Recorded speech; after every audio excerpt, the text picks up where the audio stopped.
महाराष्ट्र सरकारच्या नव्या भरती निर्णयावर ओबीसी महासंघाचे राष्ट्रीय अध्यक्ष डॉक्टर बबनराव तायवाडे यांनी तीव्र नाराजी व्यक्त केली असून ते काय म्हणाले पहा. राज्य सरकारने SC, ST, OBC या तिन्ही आरक्षित वर्गाकरता एक जो दुःखदायी निर्णय घेतलेला आहे, त्या निर्णयाचा सर्वात प्रथम मी राष्ट्रीय ओबीसी महासंघातर्फे निषेध करतो, धिक्कार करतो. ही प्रथा अशी आहे की SC, ST आणि OBC या आरक्षित संवर्गाला एखाद्या विभागामध्ये नोकर भरती निघाल्यानंतर त्या नोकर भरतीकरता जी पात्रता लागते त्या पात्रतेमध्ये केंद्र आणि राज्य सरकारने काही सूट दिलेले आहे की वयामध्ये सूट, शैक्षणिक अर्हतेमध्ये सूट आणि अनुभवामध्ये सूट. आता या तीन प्रकारच्या सुटीचा किंवा सवलतीचा फायदा घेऊन जर एखाद्या उमेदवाराने अर्ज केला असेल आणि त्याचा तो अर्ज पात्र ठरला असेल तर तो भविष्यामध्ये खुल्या प्रवर्गामध्ये स्पर्धेमध्ये कॉम्पीट करण्याकरता अपात्र ठरणार आहे.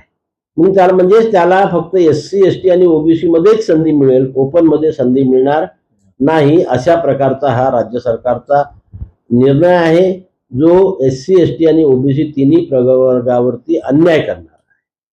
की आतापर्यंत जी पद्धत होती की अर्ज करण्याकरता ह्या सवलती आहे, स्पर्धेमध्ये टिकण्याकरता नाहीये.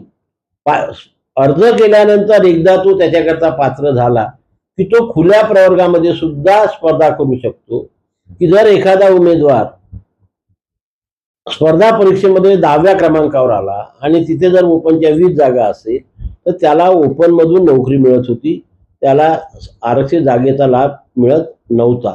आणि मग खालच्या जो पोरगा असेल आरक्षित प्रवर्गाचा SC, ST, OBCचा तो वरती येत होता. आता काय होईल की हा पोरगा तिथेच थांबल्यामुळे खालच्या विद्यार्थ्यांचं नुकसान होणार आहे. आणि मग इथे जे आपण समानतेचं सूत्र म्हणतो त्याला कुठेतरी ब्रेक लागणार आहे आणि अनेक मागासवर्गीय पोरं हे नोकरीपासून वंचित राहणार आहे. म्हणून आतापर्यंत जी पद्धत होती तीच पद्धत सरकारने यापुढे सुद्धा ठेवावी. मागासवर्गीयांना खुल्या स्पर्धेतून थांबवू नये, त्यांना जी संधी मिळत होती ती संधी तशीच भविष्यात सुद्धा कायम राहावी. म्हणून कालचा जो राज्य सरकारने निर्णय घेतलेला आहे तो निर्णय राज्य सरकारने लवकरात लवकर त्वरित मागे घ्यावा आणि SC, ST, OBC ला दिलासा द्यावा, न्याय द्यावा अशी मागणी आम्ही सरकारकडे करणार आहोत. आणि त्याच वेळेस समविचारी SC, ST, OBC संघटनांना एकत्र घेऊन रस्त्यावरची लढाई सुद्धा आम्ही लढू आणि गरज पडली तर हायकोर्ट आणि सुप्रीम कोर्टामध्ये जाऊन सुद्धा या SC, ST आणि OBCच्या संविधानिक अधिकाराचं रक्षण आम्ही नक्की करू, हे मी या प्रसंगी आपल्याला सांगतो.